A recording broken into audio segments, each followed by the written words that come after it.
Hey guys, my name is Ace Reddy, and welcome to the Ace Reddy Show. I have another special guest on today. I've heard of him actually a few years ago. So I had this friend, and she kept talking about how she knows this one Facebook ads genius, and turns out it was Kim. So I remember messaging him once, I think probably back in 2016. I'm like, "What do you do, bro?" Because I think he had more of a mysterious aura back then. Now he's like everywhere, and everyone knows what he does, and just a genius like that. Back then, he was a lot more undercover, if I remember correctly. So you used to Yeah. be like the undercover genius for a lot of the top marketers, like Rhonda Swan. She ran ads for her. She used to run ads for a lot of top people. So anyway, so I wanted to bring him on the show because now he started to really put himself out there, and he's doing some great stuff. And I think he has a lot of value to share. Is it a single time two comma club winner, or is it a double? Good to double. Yeah. Yeah. Yes, it's a double two comma club winner. He also has an interesting story about how he bought his car or how he got his car. So he probably is going to share that as well. So excited to have you on, bro. Yeah. I'm excited to be here, man. Thank you so much for having me. Awesome. So the first question is, how do you decide to get into this business? Like, how do you decide, like, out of every business out there, out of everything that you could be doing, why did you decide to become an internet marketer? Yeah. Well, I mean, it's like I went down, I've been down a couple of different routes. So I did go down the traditional route of going to school, university, going to get a really good job in a real big company, all that sort of stuff. But what they didn't tell me at the time was that there's like 5,000 other people that graduated in the same quarter as me. That's just in that quarter, not in the whole year. That are all competing for like the 10 jobs that they have. So for me, I went and did all those things, and I had already been doing what people would classify as internet marketing since I was about 15 years old. So the last like 16 years, give or take, playing around online. And what I do now, being that we have a advertising agency, didn't actually exist then. So online advertising agencies where there wasn't 110 people all teaching you how to go and get your first 10 clients and suddenly you're an agency overnight type thing. That didn't exist. So for me, like when it came to, I was kind of forced into it because I didn't like working in the corporate world anymore. I didn't like going there because like they didn't really give you much choices, and I'm big on choices. It's like, if I can choose to work from home or an office, at the moment I choose to have, or normally I would choose to have an office because I like being around people. Or if I have the choice to be able to go on holidays and work, or go on holidays and not work, like I want those choices, which I didn't get. So that's why I went and ended up creating what's now Your Social Voice. So I'd always been playing online, and then it came to the point where I did full-time marketing inside a company for about a year, did their marketing and also spoke on stage with them. And we used to do NLP trainings and teaching and stuff like that. So teach people how to become NLP practitioners and master practitioners, etc. And then they said, well, you're good on the speaking side of things here. We either want you to come and become a full-time speaker for us and trainer, or we encourage you to go and do your marketing. So I was doing the full-time marketing for them as well. And they said, if you go and do your own thing, we'll also be your first client. So you choose like whatever way you want to go down. Because I was starting to get people wanting me to do their marketing for them and reaching out and stuff like that. And so I was like, all right, well, for me, I was like, I've got to believe in myself at some point, like I left the corporate world, like not really to go and work in someone else's company, but to run my own thing. So that's when I decided to then branch off and launch Your Social Voice, which was, we just hit our 5th birthday as a company. So about 5 years ago that we properly like incorporated and became a proper company. But it was always just because I loved finding out how things worked and how people responded to them. Like I was always super interested in that sort of stuff. Like when I was a little kid, my goal was always to be a businessman. Like that, like what do you want to be when you grow up? It was not like, I want to be an astronaut. I want to be like a pilot. It was like, no, I want to be a businessman. I want to be an international businessman with a freaking briefcase, and I want to fly around the world on a plane. That's what I just wanted. I don't know why, but that's what I wanted to be. And so that's why I went down the corporate path, because I thought that was going to maybe help me get that goal, and then ended up not being that and just running my own business. So that's how we kind of got started and went into internet marketing. And then I was in I used to run funnily enough, like a fish forum, a tropical fish forum. So I used to have 50 fish tanks in my back shed at my house. and I used to breed them and sell them because not many people know. It's like in the ornamental fish industry, it's like a multi-billion-dollar industry in each country that it's in. It's crazy. And then like there's some fish that you can buy that like the prices, like there's expensive koi and all this stuff which a lot of people know about, but there's some fish and catfish from certain countries that like are legitimately like thousands of dollars for the babies, like, and it's ridiculous. So I kind of got into that whole trade of things, and so I was running these forums, and just because I liked it, like I was super interested in the topics, and then they're like, well, we need to make money from this, and I was like, okay, how do we make money? Like we provide a forum where people can talk. How do we make money from it? They're like, well, we've got like banners, like at the top, we can fit 10 people across the top here. So we'll sell people access, and that link will go to their website. And this is when I first started, like when I was 15, I was like, okay, that's a banner ad. I was like, okay, cool, makes sense. Point, right? Yeah, 15 years old. So I was like, okay, this is interesting. Like, so why would they, and I was just literally because I didn't know, like, why would they give us money? Like, I know that it goes to their site, but why would they pay us for that to be there? They're like, well, we have all of the people that want their products. We have a fish forum. They sell fish products. We direct people to them. They make sales. And I was like, oh, okay. So I was like, how many people do we have? And then they showed me the back end of the website.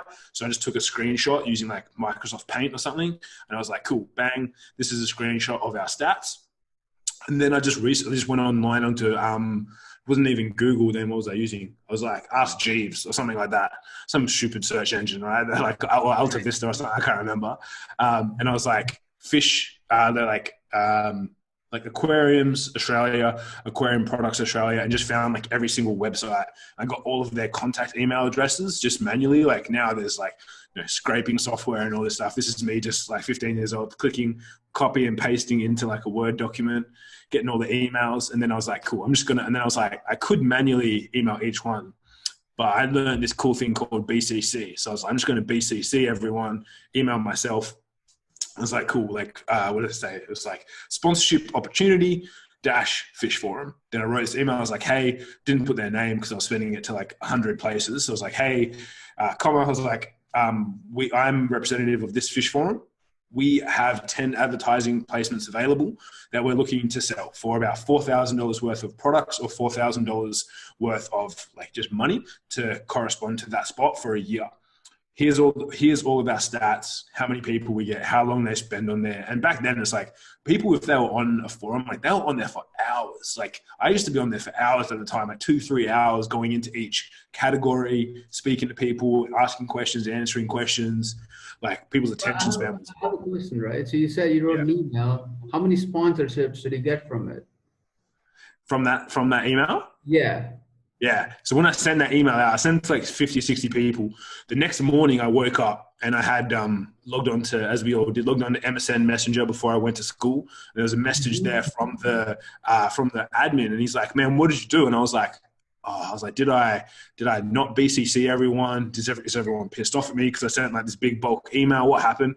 And he's like, no, we've got like $40,000 worth of sponsorship committed. We've got either the funds in PayPal or we've got the products committed. So just from that one email that I sent out, and it was literally, I was like, oh, like this is how people make money on the internet. I was like, this is like internet marketing. I get it now. Like that clicked it for me. Right. And the funniest part about all of this is you didn't even buy a copywriting course, did you? Did you watch a copywriting course at this point? No. I didn't know that I was doing I didn't know that I was using like scarcity, specificity, all that sort of stuff. I was like 10 spots only, all this sort of stuff. This is like 16 years ago. I didn't know that existed. I was just like, well, this is legit. We can only fit 10 people at the top of these banners. We can't fit any more. So like it just so happened that all those things kind of fell together, and then people wanted it like crazy. And then they're like, oh, can you get us more sponsors? Can we do this? And that's when I started learning. I was like, okay, cool. Then I was like, then how do we rank higher so we get more people come to the site so then we can charge more for our sponsorships? And, then it's like, oh, cool. We can do this stuff called SEO where it's like all I did at the time was it's like you made the keywords the same color as the background and you just write all these keywords. So again, I was like Fish Forums Australia, all these keywords in white text, on the white background.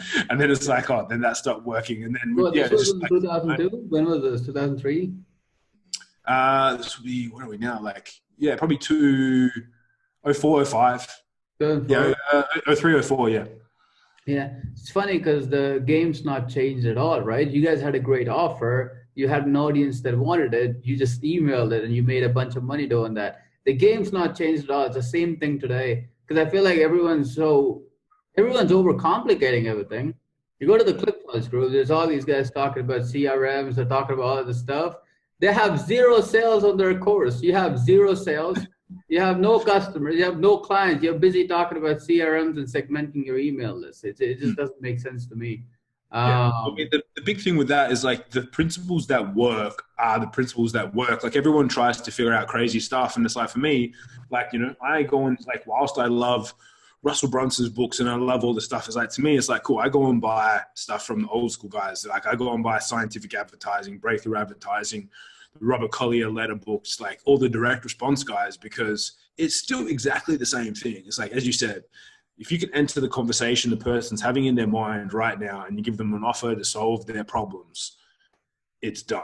Like it's people are going to work with you. Like even today, like this lady I was just had a call with literally half an hour ago, 50 minutes ago. She's like, oh man, like you're so good at sales. I was like, no, I'm just good at solving your problem. Like I'm not like, I haven't actually offered to sell you anything yet, but she's like, I want to do whatever you've got. And it was just purely because I was like, I just took the problems. I was like, you're thinking this and this, you want this and this, here's how we do it. Super simple. no, that's a good point, bro. Which let's touch on that for a second, right? Because this is called diagnostic sales process, whatever the heck they want to call it. But when you're selling a marketing service, you don't sell it to people unless you can unless you can help solve their problem, right? And this is Yeah. very important because I feel like one of the greatest things that marketers do is they try to sell their products to freaking everybody. They're like, whether this helps you or not, I'm just going to sell you. And that's when they start to like bring on the hardcore closing processes, and you're trying to sell it, try to push them, whatever. This doesn't work, guys. You gotta figure out if your product can help the person, and then if it can help, then you sell it to them. If you don't, if it doesn't, you Well, I don't. mean, it only help like it doesn't help if you want to actually have a company and a brand that lasts more than 12 months. Like if you want to just do it and make a whole bunch of money and then no one likes you for the rest of your life, like you can go the hardcore and sell people like the bad ways. But so even for me, like today I've had and I always get people hit me up that do like e-commerce and a whole bunch of stuff, and I just go cool. I was like, if you mention the word e-commerce, go and chat to a guy called Ace Reddy. Like, don't even talk to me about it. Like this guy asked me to speak at an event, and I gave him your name and a few other guys' names because he's like, oh, I thought it said service-based Facebook marketing. I was like, yeah, cool, I'm in. And it was like e-commerce service-based. And I was like, no, I don't like. I'm not even want to come in the room. I'm not even going to register for the event. Like, I don't want to. Like, I'm out of there.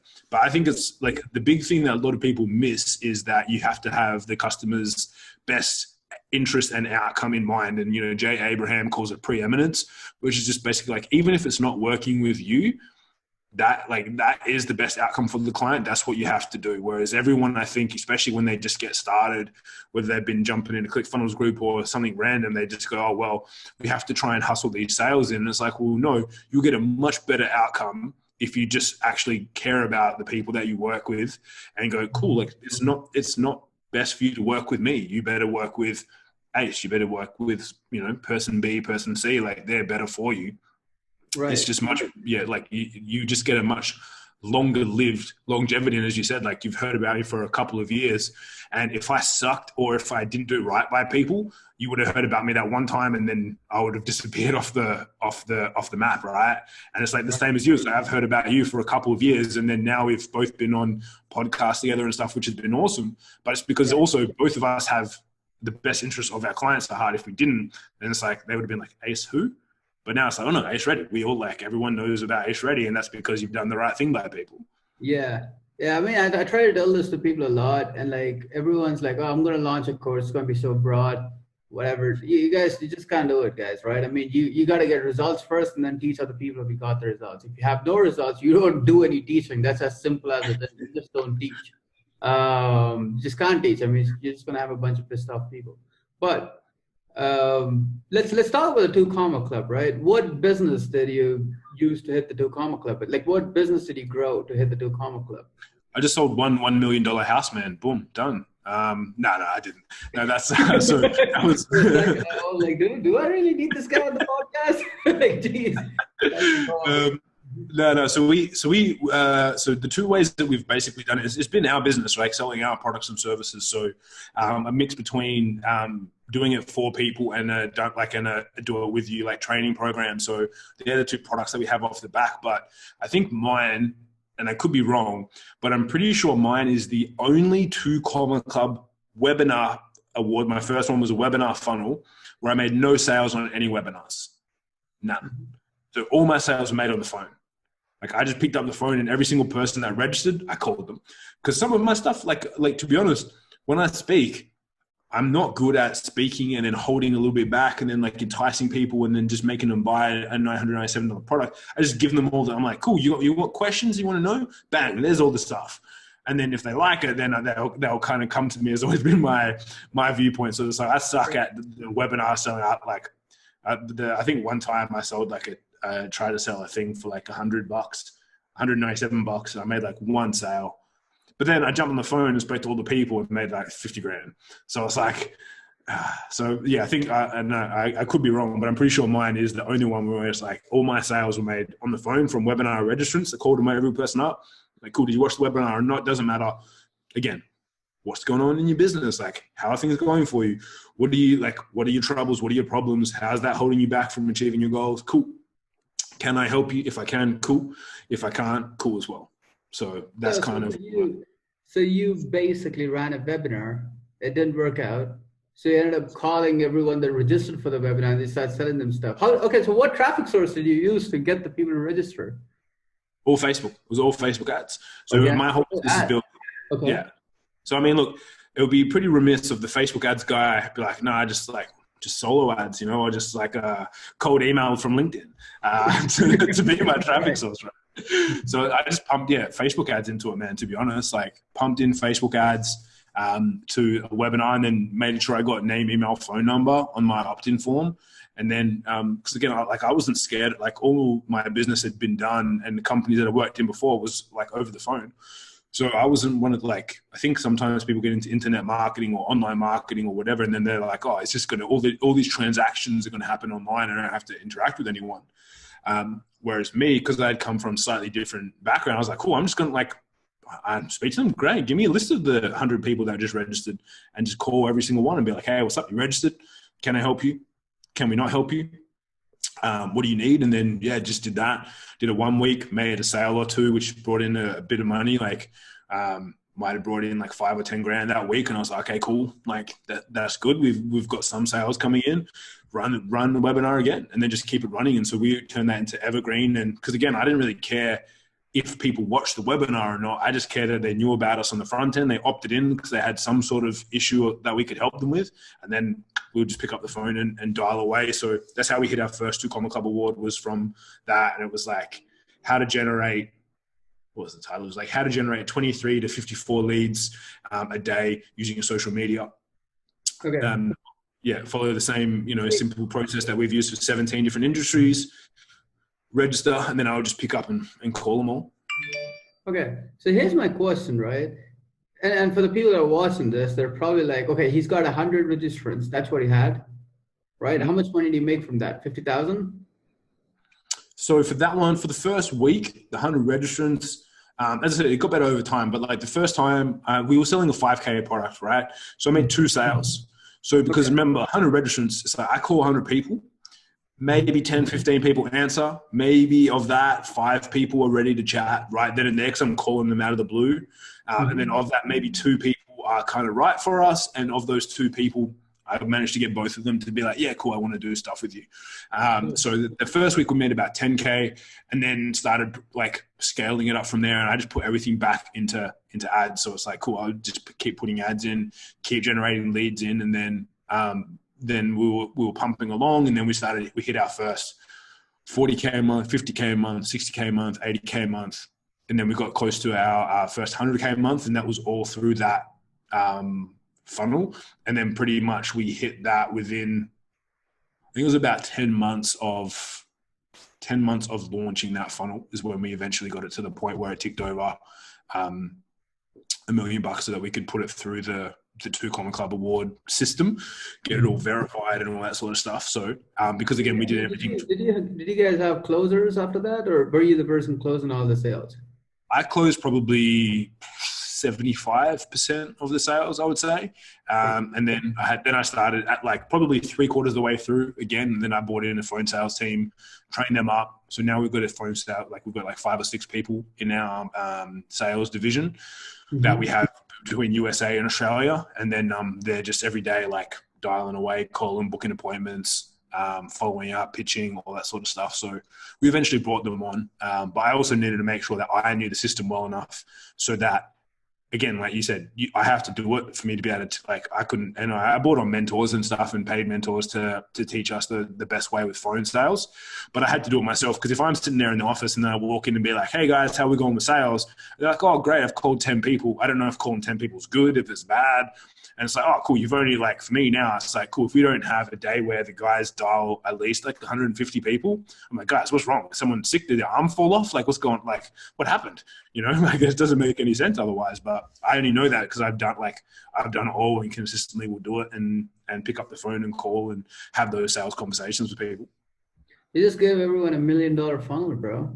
Just take a webinar, run the webinar, call all the registrants, sell them on something if you can help them.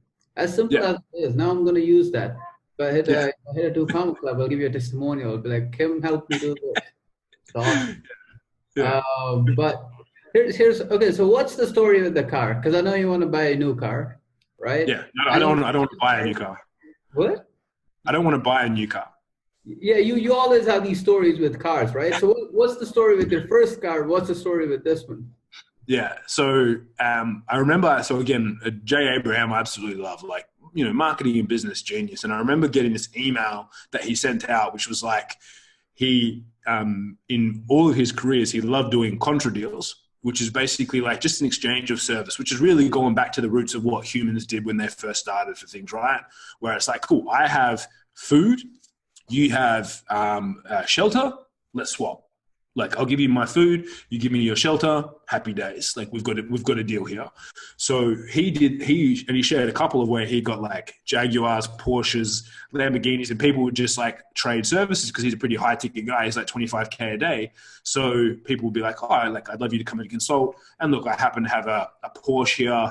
Do you have a vehicle? No, you take the Porsche and we get whatever XYZ of consulting with you, right? So I was like, whilst I'm not Jay Abraham, I know a few cool things that I could help people with. So the first car that I did a deal with was Nissan for the US guys.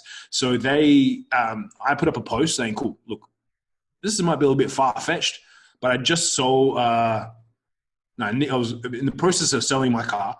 So I'd have it up for a while. It was an old car, old Ford. And I was like, I want to get rid of it. And I was like, cool. Here's all the things that I can do. I can do marketing, strategy. I've like decent sales process, all this sort of stuff online. I was like, who can help? And what I want in exchange is a car. I don't need to own the car. I don't want to buy the car. I just want to have a car to drive. So I put up this post, did it all, and kind of waited to see what the outcome was. And I had all these people comment and start messaging me like, oh, look, we work at dealerships. We do this, we do that. And just so happened, one of the guy was the manager of a Nissan dealership. And then he's like, all right, cool. Let's like come in, show us what you can do. Showed him what we could do. And he's like, oh, look, well, if you want, we've got these demo cars. You can come in and take a demo car and then every 90 days, just bring it back and swap it over. And we'll do that deal with you. And you just do the marketing. And I was like, done. So literally just rocked up, jumped in the car. He's like, you like it? Yeah. And he's like, cool, there's the keys. See you later. I'm That's pretty badass, man. I was like, okay. Yeah, because I mean, people don't think of it like that, right? Everyone's trying to make money to buy the things that they want to buy. Kind of reminds me of John Travolta's story. He got a jet like that. Yeah, exactly. You seen that video? Like I just saw it yesterday. Actually, got a jet like that. But what's up with the new car now? What are you trying to do with the upcoming one? Yeah, so basically I use that same principle for everything, right? So I get my house cleaned, we get food delivery, we get, I got like my office interior done, all the same way. Being like, hey, you need marketing? Cool. I need like interior walls in my office. Yeah. Okay. Interesting. But it's like everyone's like, if people are keen to do it, man, like I'm keen to trade if I can. It's like, especially if it's something that doesn't take my time, like if it's my programs, It's like, cool, like let's come to an arrangement. And then, so last year, 2019, I did a similar deal for a Range Rover. So upgraded from the Nissan to a Range Rover. But then the guys who had the Range Rover just about to sell it to the east coast of Australia. So I'm on the west coast. So now a new deal is going to be struck again. So I'm on the lookout for what I can do. So yeah, we did Range Rover, which was just with a small business. They owned a chain of gyms and they had a car they were trying to sell. They couldn't sell it. So I was like, well, look, I need a car. I'm happy to drive around in a Range Rover. You give me the Range Rover, I'll do some marketing stuff for you, build out some funnels and membership sites and bits and pieces. So we ended up doing that deal with them. And then that lasted about, just over a year, probably 14 months that I had the car. So they paid for the servicing, they paid for the tires, they paid for everything. I just paid for the petrol, which is super, super good deal for me. And now I'm on the lookout for the next deal. So I'm getting the feeling that I might strike a deal with Mercedes diesel here in Perth. I think they're probably going to come to the party. So, well, they don't know it yet, but I feel like they will eventually. I think I'm running ads targeting where their dealership is so that they start to see my face a little bit more. I've got a few people that I know that are connected to them. So I'm going to use that law of familiarity and try and build up some relationship there and see how we go. So that's the next deal I think we'll get is I'm thinking it's going to be with Mercedes, hopefully. Yeah, that's a pretty sweet strategy, bro. It's a pretty sweet strategy for a lot of you guys listening. There's a lot of, I don't know, what would you call this? Is this called a hack? Is this called a lifestyle hack? What is it? Yeah, it's kind of a life. I mean, yeah. You don't need to pay your plumbers. You don't need to pay anybody. Yeah, well, I mean, if you're good at something and you have a service that people need, and like, even the other day, like we went and got a guy came to my house to hang up my girlfriend loves mirrors, so we got heaps of mirrors all around the house. We had these new ones that were quite big, so I was like, we'll bring a guy in, he can hang them so they're hung properly. And he comes in and I saw his thing, it had Blind X, which is his company name. And I was like, oh, you do blinds as well? Because we just got him off Airtasker. And he's like, yeah, I do blinds. I was like, oh man, our front windows, we get sun in there first thing in the morning. It's hard to sleep. Mm-hmm. Any chance you do blackout blinds and roller blinds? He's like, yeah, I do those. And I was wearing, like I do a lot, like I was wearing a ClickFunnels t-shirt just because when I'm at home, that's kind of just what I roll around in. And he's like, oh, you know about funnels? And I'm like, yeah, I'm in the 2 Comma Club, blah, blah, blah.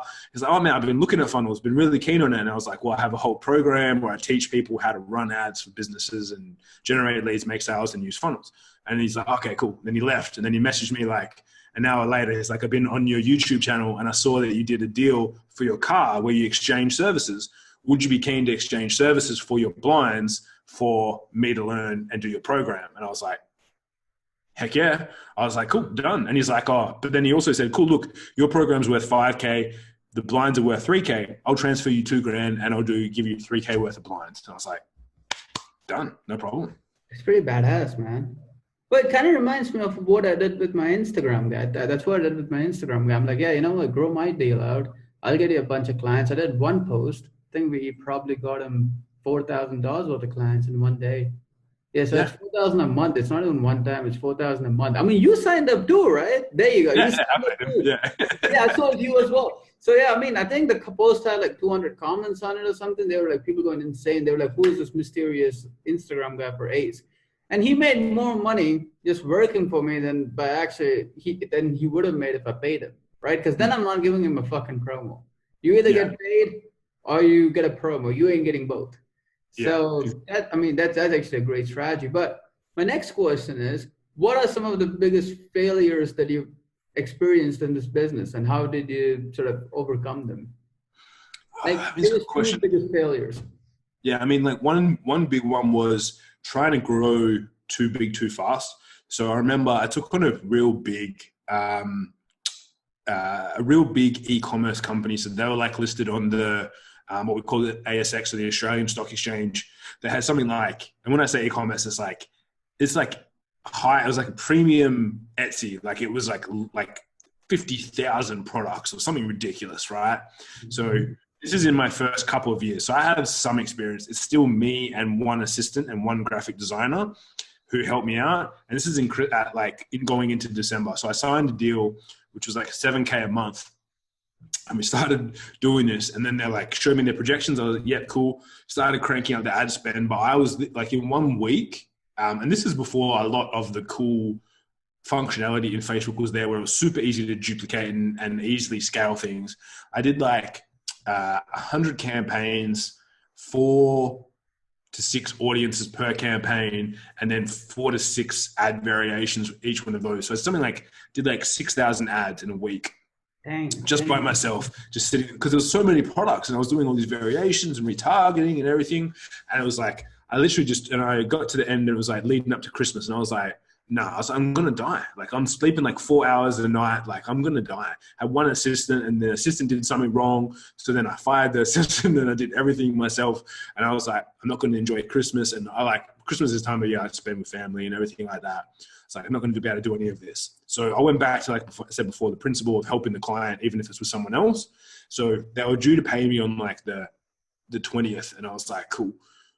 And I called up one of my mentors and I was like, I'm not sleeping. This is not good. And he's like, look, why don't you fire them? And I was like, what do you mean? He's like, why don't you fire the client? I was like, can I do that? And he's like, well, if you don't want to work with them, you can say to them that you don't want to work with them. It's not only them that makes the decision. Like you can call the client and say, hey, like it's not working. And I was like, okay. And this is when like I just finished watching Preeminence and I was like, how do I then be preeminent like J. Abraham says, and without going, it's 5 days before Christmas and I'm going to leave them without an ads person. So this was on like the 17th or 18th. He's like, cool, well, who do you know that could help them? And I was like, well, at that time, there was guys like Ezra Firestone, which was really big in e-commerce and stuff like that. And I kind of had connected with them and been to one of his events and we had a mutual liking of jiu-jitsu and stuff like that. So I was like, okay, cool. I was like, I know a few guys I can message. And he's like, well, message them first. See if they'll potentially take the client from you. And then you at least know they're going to be in good hands. So I messaged Ezra and he's like, man, we don't really, and he mustn't have really not like, I wasn't trying, not that I was playing off that it was a big client because they were huge. They were like into the tens of millions of dollars in turnover and they were like listed company and had shares on the market. And I was like, hey, I've got an e-commerce client that needs some help. Will you be keen? And he's like, man, we only really work with clients turning over like $1 to $2 million a year. I was like, yeah, that's cool. They do 10x of that. Can you guys help? And then he's like, cool. He's like, yes, definitely. I was like, here's my ads guy that runs all that done for you stuff. Let's connect you up. And I connected up. And then I was like, cool, can you guys take this account and take it and run with it straight away? They said, yep, no worries. So I messaged the client and said, look, unfortunately, I can't work with you. It's just too much high stress and pressure for me at the moment. But I have one of who I arguably think is the best in the world at the moment at this, and they have the capacity for the scale you guys are doing. Can I intro you across to them? And they're like, oh, why should we let you, what did they say? Why should we let you stop working with us? And I was like, no. That's not the question. I was like, it's not you letting me. I was like, I can't handle it at the moment. It's too big a scale, too many ads. I need to hand you over. Mm-hmm. And then like the guy eventually like calmed down. He's like, yeah, cool. All right. No worries. So are they really good? I have a question, man. You don't have to answer if you don't want to. How much were you charging the client now? I was charging them $8,000 a month. So you basically lost sleep and you went through all that stress and pressure for $8,000 a month. And for you, it's much easier to just get rid of the person, get rid of the client, and spend that time acquiring more clients, right? So you could make more money with less stress and less pressure and less time. So I could have had, for the amount of stress, pressure, and work I was doing, I probably could have had 3 $5,000 a month clients and been happy as Larry. And that's what I did. So I handed him over, and look, it was a bit. It was hard because everyone's going to be like, man, you had an $8,000 a month client. Why would, but I was like, it just wasn't worth it. The stress, the pressure, all that sort of stuff. So but as well, it's also my reputation, right? So I could have maybe worked with them for another 2-3 months, but I would have really disliked them because I had to work the whole of Christmas and not had a break. I would have been super tired. The results probably would have started to drop because I would have dropped the ball because I couldn't be focused because I wasn't getting any sleep and blah, blah, blah. And then they would have been like, oh, Kim's a bad guy. But now, even if you ask them, the only thing that they can say is that, yeah, he did a month of work for us and he got us the results that we said we would get in the first month. And then he handed us over to someone who was the best in the world. So they can't actually ever complain about me because for me, it's like if you shut my whole business down today, let's just say that I was fully crazily affected by everything that's going on in the world at the moment. I had to shut everything down and fire everyone. I know that tomorrow I could pick up the phone and make some phone calls and be like, hey, it's Kim. I'm starting back up my own business by myself. Can I count on you as coming on as a client, or do you know anyone that I can help? And every person that I would call would take the call and hopefully be able to help me out as well, because I've always done the right by people. So to me, it's like, well, the stress and pressure is one thing, the client's outcome is another, but then knowing that they still can say, yeah, Kim did a good job, then happy days. Right. Another thing I got to point out is some of you guys watching this, you're probably just starting out. Kim wouldn't have done that if he was just starting out. Like, if this was your only client, would you have fired him? If that was the only client, you had no more clients coming in, you had no system, would you have fired him? Look, I to be honest, I probably would still have fired them. But because as well, what I've found, and this is like another learning, or like if you look at the failures, is that anytime that I take on a client that's not right, what I find is I actually miss out somewhere else on another opportunity, because that, and it kind of sounds weird, but it's like the negative energy of taking the wrong client on blocks out the other people, or it makes me miss another opportunity. Whereas what I found, if I've had a client that's come through and I've done the right thing and passed them off, after that, I've got a whole heap of positivity and new clients that were even better and more suited for me. So like even the other week, there was a client and I was like, oh, they're like semi on the line of one that we would take. And then I was like, should I take them? And then immediately like my gut decision was no. And then but I was like, but it's like an extra $5,000 in the pandemic times. And, should we take them? And I was like, no, I'm not going to take them. And then I didn't take them. And then literally the next day we had 4 referrals for like the perfect client. And I was like, whereas if I had been chasing that other client, who knows if I would have got those referrals or even had the time. Because one of them's like, can you jump on a call today? And I would have been like, no, I'm chasing this other client over here. Gotcha. I mean, I remember that I kind of was running a social media agency deal before I got my first break. I fucking hated it. Right? So it was a job, man. It was a job. I didn't run an agency. It was a job. I was working as a social media guy. I remember I had no income source at that point, but I still quit it anyway because I was like, I can't do this. And then everything sort of rearranged itself. But what I do recommend people do is, because I see a lot of people, like you actually had your reasons to be stressed out with the client. Some people's reason to be stressed out with the client is that it just takes work. You know what I mean? Like they just want to be there, get the money, not do any work. And like they get 2 clients, they don't want to run ads no more. They encounter a little bit of stress. They're like, I want to push back. You guys got to stop doing that. If you're getting started, get good, right? Like choose a niche, get good at it. If you have a few hard clients, maybe handle them until you get to a point where you don't have to worry about money anymore. Like for example, if I was starting out again and I had an agency, I was getting a few clients, probably I have a hard client, I'm probably still going to keep him just because I want the cash flow to be coming in until I can build the system to go get new clients. But there's a difference between hard and crazy stress, right? It's like if a client's hard or if you have to do hard work, it's like, cool, I still do 14-hour days. Like I'm not afraid of the hard work. It's like, but if it's bad for you and the client, yes, get rid of them. But if it's just the hard work, it's like, that's your, like the only cost for a ticket to success is hard work. Like that's the cost. It's like you can't get it any other way. So like for anyone, as you say, if you're watching and you're learning this early on, don't get me wrong in thinking that it's like, like it just got hard, so Kim gave up her clients. No. It was completely stressful and crazy, and like would not recommend it for anyone. Hard work, do it. Like that's the only thing that will do it. As I said, most people would have given up on their webinar when their webinar sucked and didn't convert anyone. Not many people would have picked up the phone and called all 100 people. Right. And called them every day until I got sales so that I could put more money into my ads. That's the only way I was able to do it. It's like, cool. Because like the first day, no one answered. Or did you stop? Do you still call them? Do you still call your leads? I keep calling. No, I kept calling. I didn't stop, man. No one answered for the first 2 days. I called them every day. And then they're like, I've got 3 missed calls from you. I'm like, yeah, good. Finally you've answered. Great. Yeah, nice like right now, because you're like a double 2 Comma Club award winner and all that. Do you still call your leads?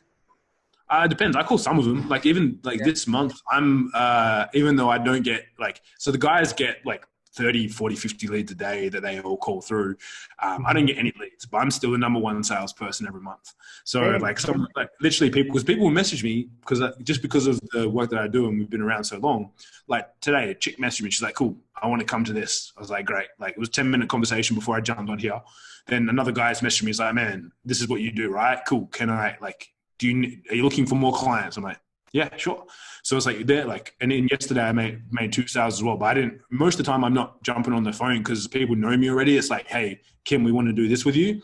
And I'll be like, great, we can do this or you can do this. Which one do you want? Cool. Like, what's your credit card number? So I still do sales, but like I'm not pounding the phones like 100 calls a day as what I used to do. Because now we've got the team for that, but I'll still lead. So it's like, I give them all the leads, and then because again, if there's someone that comes through that could potentially be sold by the salespeople, because they get a base, but they also get commission. I don't ever want to steal commissions from them. So I send everyone to them. That's always my one big thing is like, I don't want to, because the worst thing that you can do if you have salespeople is then take away their commissions or their lifeblood, because that's what they survive on. So anyone that comes through our system, try to take a sales commission away from a sales guy, he'll fucking resent you for it. Like he'll hate you until he fucking dies. But yeah, man, I close a lot, dude. I close most of the sales on my Facebook myself. That's because I like doing it. I think there's so much fun when you close deals, especially when you're selling a good product. You're the guy that owns the product. You can message these people or jump on calls with these guys, and they're like, oh, do you have this feature? You're like, oh, that's a good idea. Like, I think that I could add that to my product. And instantly you're like, yeah, we have that. Like, you got so much power when you're closing your own deals. It's crazy. This was telling my friend the other day. He was asking me if I was a great copywriter. I'm like, no, I can write copy for myself. Can I write copy for everyone else? Probably not. Because I'm just like, I just know my market. I know my offers. I know that. Copy for someone else, probably not the best guy for that. Probably go talk to James Wilder or Sean or fucking whoever. So with that said, what is the number one tip that you would give to any marketer starting off today in any niche? Like, what do you think you do to hit, $1 million in sales? Yeah, I mean, the biggest thing is like the speed of action. Like we touched on it a few times here today, which is like so many people will worry about the CRM or the segmentation or the email strategy that they're going to use. It's like, cool. When you've done that, I've already generated leads and called them. You know what I mean? So it's like the speed of action is what's the most important thing. So for me, it's like if you need to, like there's only one or two ways that you're going to make a sale. If you're really good and you've got something that people can buy online, get traffic there. Or if you're going to sell high ticket over the phone, get phone numbers and call them. Like everything else is superfluous. It doesn't matter. Like I call it like advertising cycles, where you have a conversion mechanism, which is how you make a sale. Then you go into list building. Then you go into your audience and your basically content strategy. Everyone else, like you listen to Gary Vee or anything, they're like, yeah, cool content. And that's all they focus on. But if you're a small business owner or an entrepreneur, and even if you took like less than 10 million, if you don't have a conversion mechanism in place, you ain't going to be making any money. Like you can do the best content in the world, but you can't control when you will get paid. So figure out first how to convert, how to bring people in, whether it's an online sale or you're picking up the phone and making a sale, and just do that as fast as you can. Test whatever you can to make that happen. Like if someone gives me an idea, one of the things I'm most known for is like speed of implementation. Like I was speaking with our US phone sales team. They're like, oh, when you, like we mentioned this thing to you last week, when are we rolling that out? I was like, dude, that was done the afternoon you told me. Like they wanted to add one thing into the sales process and the email follow-up to make it, to warm people up more. So I did it straight away. They're like, oh, really? We had no idea. I was like, yeah, I'm not going to I ain't taken 3 weeks to do anything like that. I'm just getting it done. But that's key, man. Like that's the same with me. I think that's the same with Bobby Stocks. Because I mean, whenever we speak, we talk about like speed, and that's actually the key to being an entrepreneur is speed, right? Speed of getting results, actually, not even execution. Speed of getting results more so. Because I feel like so many people are busy watching courses, and kind of reminds me of the story. I think back in 2014, I had this friend of mine, and I was there, and I was the guy watching courses all the time. He watched one course. That's all he did. He watched one course. Goes out there, does $100,000 launch. I was making no money. And I was studying mass control, studying Don Wilson's course. I studied so many fucking courses. This guy goes out, makes $100,000 studying one course. I'm like, how do you do that? The guy's like, well, I took action, man. I did a webinar. I messaged the guy, which by the way is something I do now.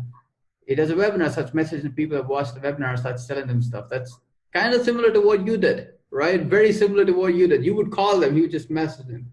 And he made all this money doing that. I'm like, bro, like, but you didn't watch Jeff Walker's product launch formula. How did you launch a product? It's like, well, you just launch it. Like, dang, okay, that's good. But that's the thing, right? Like even me, for example, one of the things that I do is I'll go on Facebook, I'll announce an offer, which I'll be like, okay, we're running a virtual summit. This is the date. Everyone jump on. And if we have enough sales, we'll run it. If not, we'll just cancel it. Yeah, I do it. You got to sell it before you build it, and that's like most people are scared to do that because they don't like they know that they won't follow through. But if you're someone who knows that you will do something, like I do all the time. I launched a course the other day because everyone was stressing out. They're like, we need to get online and make courses. I was like, cool, I'm going to build a course for making courses because I've built like tons of them over the years. Didn't even have it. And then I put it up and I was like, cool, closed in and made like 5 or 10 grand in sales in, one Sunday afternoon, just messaging people being, hey, do you want it? This is what it is. Buy it if you want it. And then once I sold it, I went and built it. But if I hadn't sold it, then I would have been like, cool, don't have any work to do. So it's much easier than building something out that's perfect and then no one wants to buy it. I mean, dude, it always makes me cringe when people tell me that they're building out the course first and then they'll try to sell it later. Because I've been there. I've been the guy that built out courses before. Tried it twice. I've lost like 2 years trying it out. The first time I did it was when I was still a beginner. I didn't know how to do it any better. The second time I did it was when my ego was off the roof. I thought I could do it. I did it. Failed tremendously. We spent 25 grand just building out the site and everything like that.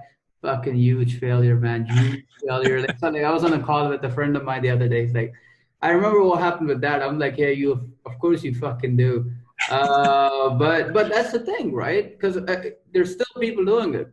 There's still people building out an entire 20-hour course before they're actually selling it. And it's just such a stupid thing to do, honestly, because you don't know whether it's going to sell. You don't know whether the marketing hooks are going to work. You don't know if you're talking to the right target audience. Might as well get a few sales in first and then focus on, getting the product done. So yeah. That's it. It's been great to have you on the podcast, bro. Lots of value. You even taught us a few hacks to not pay our cleaners. That's going to be the thumbnail: how to not pay your cleaners with Kim. Yeah. But all right, man. So where can people find you? How can they reach out to you? Yeah, I mean, look, I'm super active on Instagram these days, so you can find me over there at Real Kim Barrett, or you can check out our website, yoursocialvoice.com.au, for anything else there as well. But if you want to chat and see what I get up to, then on Instagram is the place to be. Yeah, so you're not a guru on the hill, are you? You're not going to play the whole "I'm so big, I'm going to ignore you" game. I mean, look, maybe a little bit, just play a little bit hard to get. Nah, I mean, the thing that I've liked about that, anyone that I've met who is, who I give respect to that is high up in their field has always been a down to earth person when I got to chat to them. So I think it's like, and look, sometimes people get busy, but pretty much for me, like I don't really have any unread emails or unread messages on anywhere. Like I always get back to people. Sometimes I get inundated, but eventually I go back and filter all my unreads and I'll hit as many people as I can. So yeah, I'm definitely not no guru on a hill for sure. All right, guys, hit him up, help him get his new car, help him get everything that he wants, because obviously you guys could exchange services there. So with that said, see you on the next podcast. Crush it, guys. All right.